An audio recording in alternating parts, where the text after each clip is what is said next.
Olá para você que acompanha o USCS Consciência, um programa que busca profissionalizar o campo da divulgação científica e dar visibilidade a projetos desenvolvidos na Universidade Municipal de São Caetano do Sul. O USCS Consciência foi criado para conectar ciência e sociedade e se dedica à prática de divulgação científica a partir dos meios de comunicação em diferentes formatos e linguagens. Eu sou Arquimedes Personi, jornalista e professor, e no programa de hoje você vai conhecer um pouco mais do trabalho Comportamento Sustentável de Discentes do Ensino Superior, uma análise multigrupos com instituições de ensino superior não signatárias e signatárias ao Principles for Responsible Management Education, o PRME. Conosco a sua autora, a doutora em administração pela USCS, Aline Bento Ambrosio Avelar.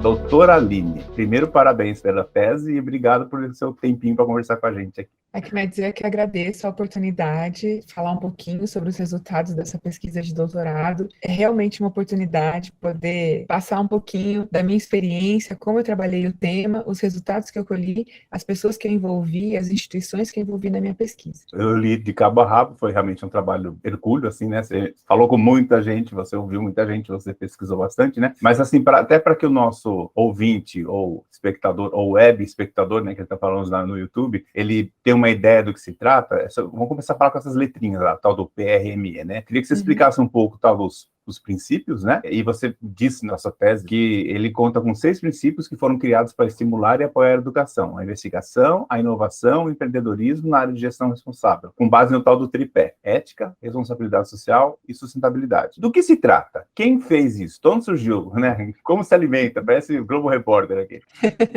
Essa é uma iniciativa da ONU e para trabalhar a questão da sustentabilidade no ensino superior, esse tema vinha sendo bastante discutido dentro da ONU em como levar isso para as universidades. Depois a gente tem o Pacto Global, só que o Pacto Global, ele não tem como foco as universidades, ele tem como foco o estudante e a empresa. Então precisaria aí fazer um trabalho que fosse mais voltado para o ensino superior. Inicialmente, o PRME, né, ou seja, esses princípios do Management Education, né, de educação gerencial, ele ficou muito para as business schools, então, que são aquelas universidades que visam mais aquele MBA, né, mas isso começou em 2007. Então, em 2007, a gente tinha ali 80 universidades, mais ou menos, que eram signatárias ao Prime. Então, o Prime foi criado em 2007, é uma atuação conjunta do Pacto Global que está dentro da ONU. A discussão ali, a princípio, era trabalhar responsabilidade social e ética dentro dos cursos de gestão. A princípio era isso. Só que com os ODS, os Objetivos de Desenvolvimento Sustentável, ali em 2015, né, quer dizer, vamos voltar só um pouquinho, né? Okay.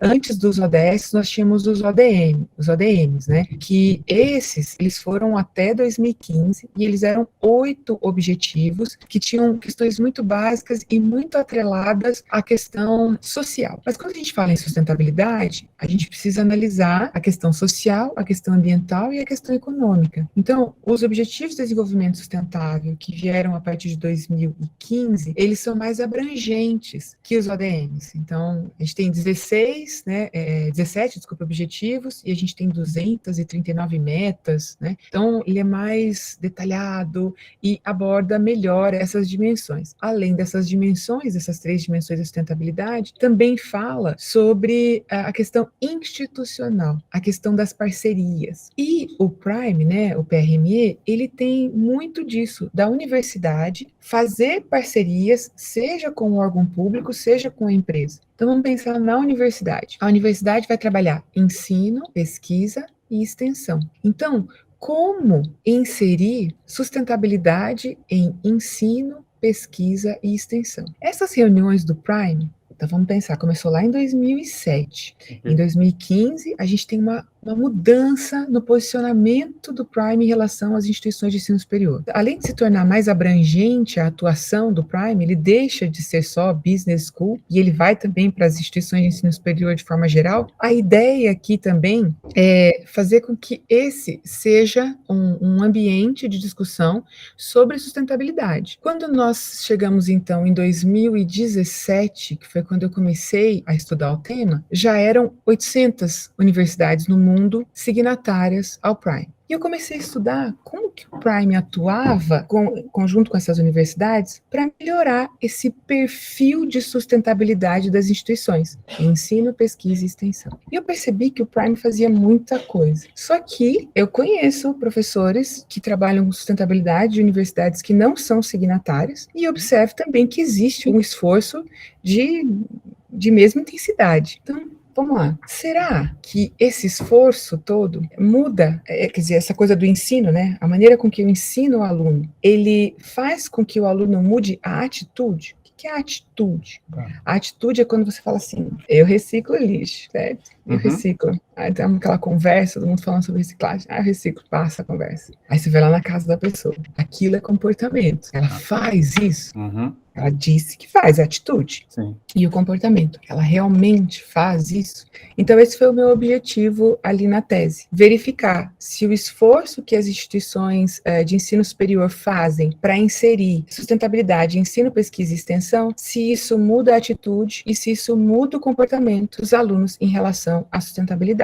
Esse foi o meu objetivo. Eu vi, bom, você dividiu em duas etapas, né? A primeira você trabalhou com, normalmente, assim, né, a bibliometria, né? Você levanta o que já foi publicado sobre o tema, né? Aí onde se aprofunda mais os conceitos, com os truques e tal. Essa parte, ok, imagina que é a base da tua tese. Aí você foi a campo, né? Você resolveu fazer entrevistas, né, com responsáveis pelo PRME nas instituições de ensino superior, e também você depois aplicou, se não me lembro, um questionário, você teve 759 respondentes, que você diz aqui. O que você perguntou para um, o que você perguntou para outro, e como é que você chegou nessa turma que respondeu o teu trabalho? Quero contar primeiro essa parte que eu dividi em duas fases. Quero contar um pouquinho da bibliometria. Porque foi assim, eu tinha como uma atividade dentro de uma disciplina da professora Raquel, que era nós abordarmos um tema dentre os vários tópicos que seriam abordados dentro da disciplina. E ali tinha sustentabilidade no ensino superior. E aí eu tinha uma colega, né, de doutorado, na época colega, depois amiga, né, ainda continua sendo a minha amiga, e que era a Keila. Eu falei, Keila, o que você acha da gente fazer um bibliométrico sobre como que se insere os ODS dentro do ensino superior, um tema novo, né? Como se insere os ODS. Aí ela aceitou. Qual era a minha principal questão ali com esse bibliométrico?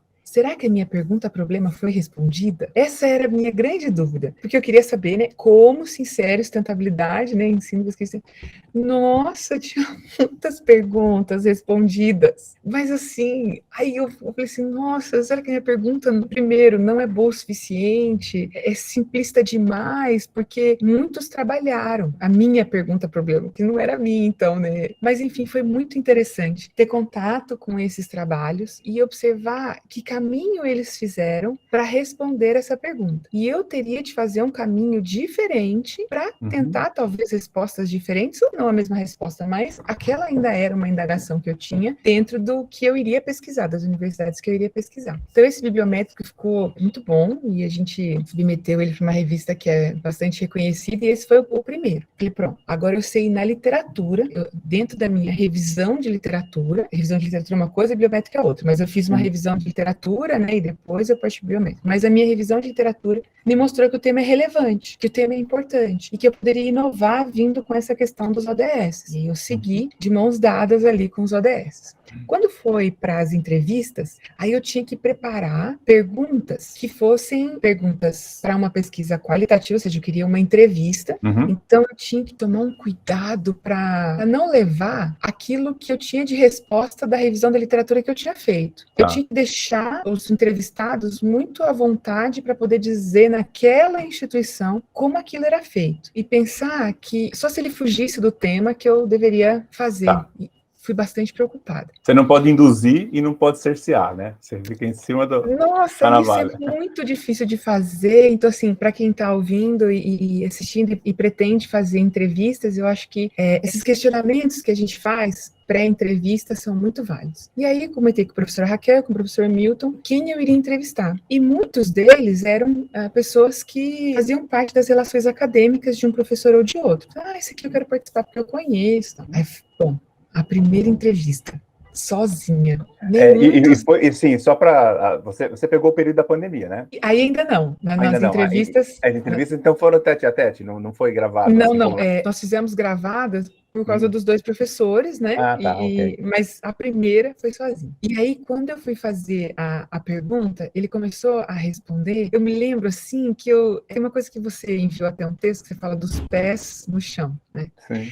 E isso eu já tinha lido, né, antes de começar a fazer entrevista, e é uma coisa que eu me policiava muito, para eu ficar concentrada, porque eu tinha vontade de conversar. Aí não era entrevista. Eu tinha muita vontade. Quando falava sobre ensino, que foi criada uma nova disciplina, eu ficava pensando assim, eu sei, eu li seu livro, eu tenho certeza. Quando você incluiu determinado tópico, quando você fala assim, não podia, e tinha que deixar ele falar, mas eu ficava negociada, né?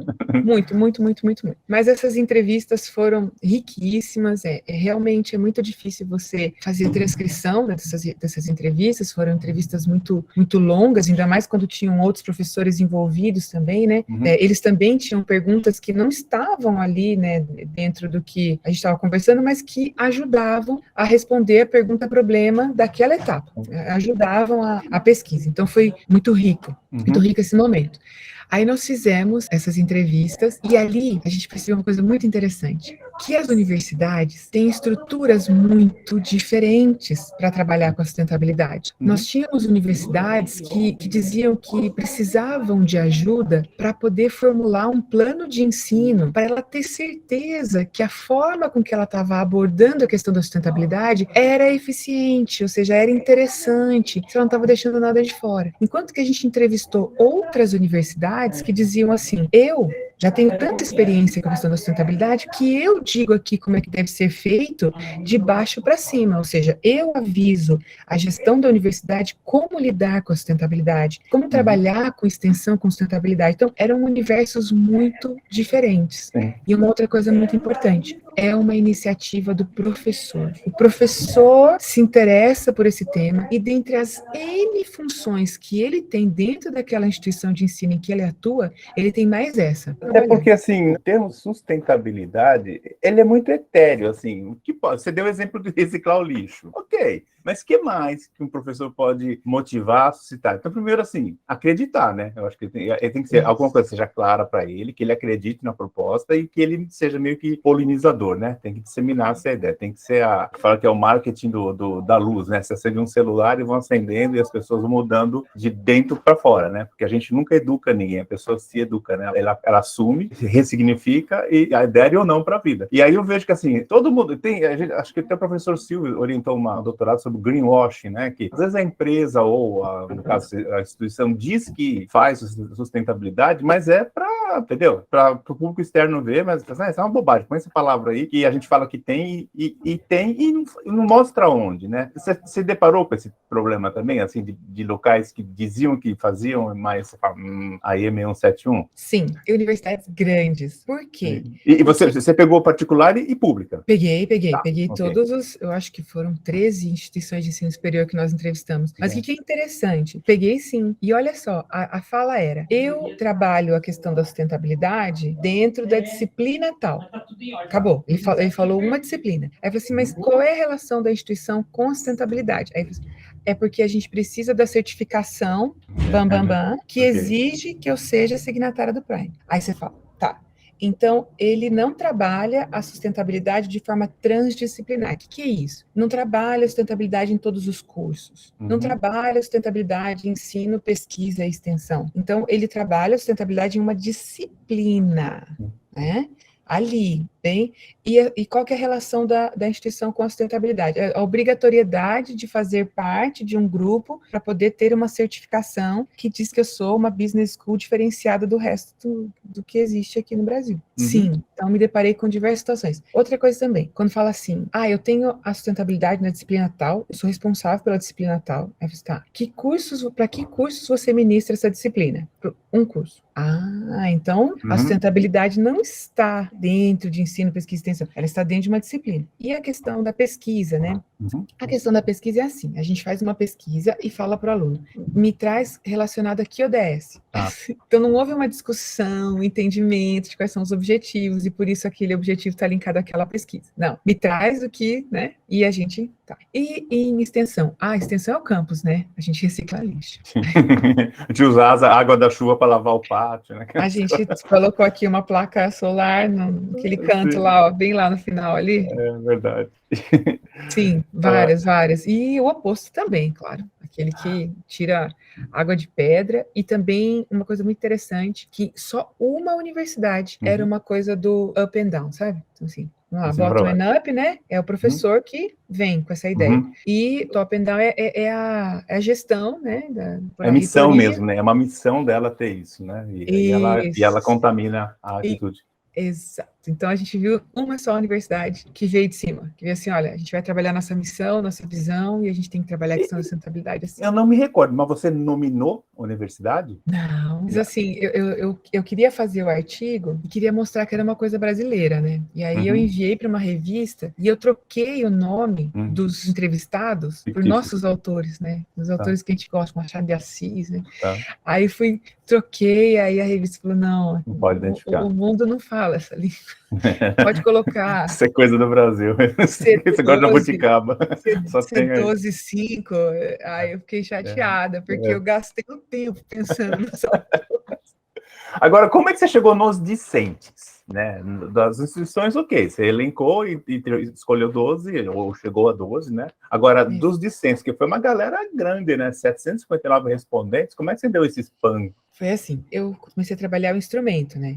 Aí, então, vamos lá, eu tinha feito a revisão da literatura, eu tinha entrevistado os professores das instituições de ensino superior que tinham alguma relação com a questão da sustentabilidade. Aí eu comecei a ver quais eram os instrumentos que existiam para medir comportamento ou atitude de aluno do ensino superior. E aí estava o gap de pesquisa. Nenhuma desses instrumentos, para poder mensurar esse comportamento, tinham levado em consideração os ODS. E era muito interessante que tem um pessoal que é da Suécia, que foi o primeiro que respondeu minha pergunta lá do começo. Eu fiz questão de fazer amizade. Eu fiz questão de falar assim, olha, eu estou muito chateada, mas eu vou escrever para você porque você é muito bom. Que bom. Você fez essa pergunta, você respondeu dessa maneira, eu pensei nisso também, aqui na sua metodologia, eu adorei quando você fez isso, ficamos amigos. Aí, eu falei assim, olha, mas eu quero atuar no gap de pesquisa, que é em relação aos ODS, mas eu gostaria que você fosse meu juiz. Tá. Ou seja, será que aqui aquelas afirmações que eu estou fazendo realmente medem aquilo que eu coloquei na minha pergunta problema? Então eu precisava de juízes para isso. Aí eu consegui juízes de 5 países. Fui buscando e um me indicava o outro, e o PRME me ajudou muito nisso. Tá bom. Instrumento lindo. Passou, lindo, veio a pandemia. Eu já tinha acertado em que instituições eu iria. Então, assim, eu ia levar tudo impresso, sustentabilidade, coisa feia, né? Ia levar tudo impresso para poder a pessoa assinar e responder e depois eu tabular. Não, veio a pandemia. Aí o que eu fiz? Coloquei um artigo que era das entrevistas dentro de um evento sobre ensino superior. E eu ficava chamando as pessoas no chat e falava assim, você é professor? Você trabalha... Garota do telemarketing, né? Você trabalha com o tema de sustentabilidade? Aí a pessoa, sim. Aí falou assim, qual é o seu nome, por favor? E lá no ResearchGate, que aliás, tive aula com você, inscrito científico sobre isso, ResearchGate, ArcID, certo? Sim, sim, Olhava assim, tem publicações, tal. Daí eu explicava, dava um e-mail com cópia do professor Milton. Primeiro o professor Milton aprovou, que era meu orientador, né? Aprovou todo o corpo do texto. Aí eu fui abordando essas pessoas. Então eu consegui chegar em pessoas que trabalham com a sustentabilidade e que estavam dando aula no período da pandemia. E aí o que eu fazia? Eu entrava eles passavam um questionário e num outro dia eu, como uma forma de agradecimento, eu fazia uma palestra sobre a questão dos ODS, sobre ESG, sobre B Corp, uma coisa mais empresarial, assim, né? Ligada à sustentabilidade. E aí foi com isso que eu consegui. Aqui no Brasil, eu fiz com 4 universidades. Aí, na Alemanha, eu fiz com uma universidade. Nos Estados Unidos, eu fiz com uma outra, que é uma grande parceira hoje para escrever também. Legal. E na Espanha, foi o PRME que me apresentou um determinado professor e ele aceitou. Então, aí foi por isso que eu consegui tantos, assim. Eu acho que, poxa, o tema é bom, eu sou esforçado. Podia estar roubando, podia estar pedindo, mas estou pesquisando, né? Então... Eu falei isso, mais ou menos isso, em inglês, em espanhol e em alemão, né? Oh, meu Deus. Agora, vamos voltar lá para o começo, né? A gente sabe que toda pergunta-problema surge a partir de um questionamento, de um problema de realidade e tal, e que você supostamente tem uma hipótese, que é uma resposta provisória. A tua hipótese se comprovou? Ou você mudou a pergunta? Né? Eu tinha um orientador que falava, primeiro você acha, depois você procura, né? Isso eu achei muito legal, né? Porque às vezes você tem na sua cabeça, é isso, mas tá, como é que eu vou chegar para que a pessoa me comprove que é isso, né? Então, aquela ideia inicial que você tinha, ela se comprovou através das entrevistas e dos questionários, ou não era bem isso, você estava enganada? Você trouxe algo novo, entendeu? Tipo, você fez uma baita revisão de literatura e tal. O que o estudo da Aline contribuiu nesse mar de informações aí? O que contribuiu é que eu acreditava que, sim, mudaria a atitude, mudaria o comportamento, isso nas 3 dimensões, né? Social, ambiental e a econômica. Eu achei que sim, e que eu deveria fazer depois só uma análise da intensidade e o do porquê. Então, trabalhar a diferença de currículo, essas questões. Mas não. E que eu encontrei, né? Eu encontrei que o que o aluno aprende muda a atitude dele. Então, ele já começa a falar, ele já começa a ter um senso crítico em relação às 3 dimensões da sustentabilidade. Então, o sustainability mindset, né? O mindset da sustentabilidade já entrou para o aluno. Ele já se questiona, ele já discute esse tema.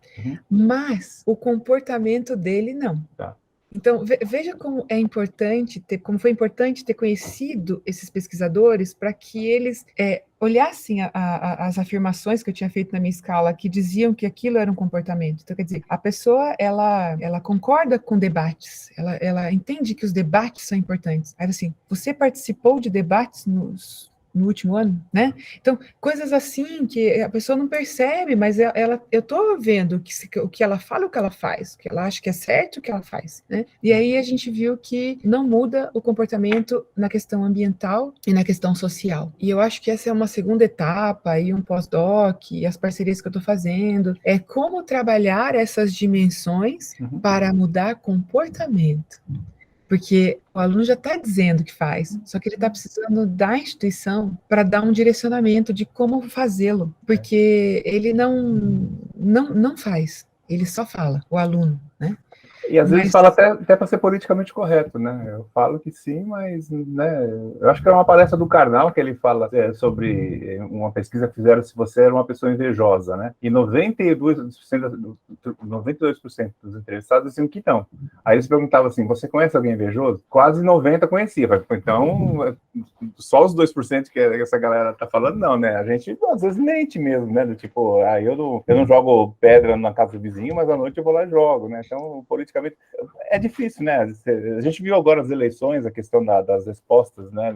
Entre as prévias e o que saiu na urna, me parece que alguém não estava conectado ali. Alguém perguntou, você vai votar? Fala, vou. E aí chegar não vota. Então, é muito estranho, né? Mas, enfim. Agora, você tá falando com uma cara boa para mim, do tipo, né?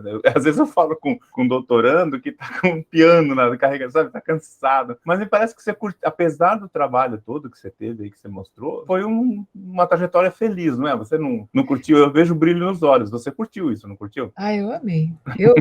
Eu gosto muito dessa coisa multicultural, esse eu gosto de diferentes pontos de vista e eu gosto de muita gente envolvida.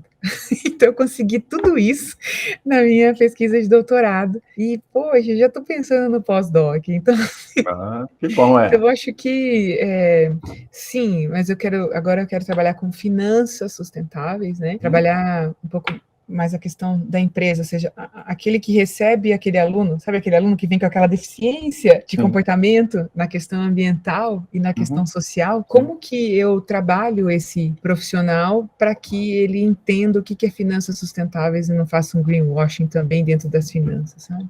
Que bom. Como eu mencionei, né, sobre muitas pessoas envolvidas, é importante dizer que eu fiz o meu mestrado aqui, trabalhei com questão de política pública, depois eu voltei, fiz o meu doutorado aqui, e eu acho que o que eu sempre encontrei aqui dentro da USCS foi o apoio para a minha pesquisa. Em nenhum momento alguém disse para mim que isso não seria possível, porque olha a trajetória, eu acho que eu não pensei inicialmente que iria fazer tudo o que foi feito, é que de acordo com que você descobre algo, sua curiosidade vai aumentando. Sim. De acordo com que você estuda, menos você sabe, né? Então a sua curiosidade aumenta. E eu encontrei muito apoio aqui. Então, eu não fiquei só com o professor Milton como o meu orientador, né? Eu fui até a professora Raquel para poder pedir ajuda. Eu perguntava ao professor Crispim que ele tinha de opinião sobre aquele tema. Tudo isso foi muito, muito importante para que eu me sentisse mais instigada a pesquisar. E quando eu me deparava com uma resposta de uma maneira muito fácil ou estava muito difícil de entender, eu pedi ajuda e sempre encontrei. E outra coisa também, eu levava e a pessoa olhava para mim e falava assim, persiste por em contato com determinado professor, com determinado pesquisador, que, nossa, eu vi um trabalho dele, dela, que você vai gostar muito. Então, esse ambiente foi muito bom para mim. Muito, muito, muito. Me ajudou a querer fazer mais e melhor. Esse foi o USCS Consciência, programa sobre pesquisas realizadas na Universidade Municipal de São Caetano do Sul. Este episódio teve a apresentação de Arquimedes Pessoni e trabalhos técnicos de Márcio Roberto do Nascimento Filho. O USCS Consciência é uma produção da Coordenadoria de Comunicação e Universidade de São Caetano do Sul e pode ser acessado no canal do YouTube da USCS e nos aplicativos de podcast. Você encontra o USCS Consciência nas redes sociais Facebook e Instagram.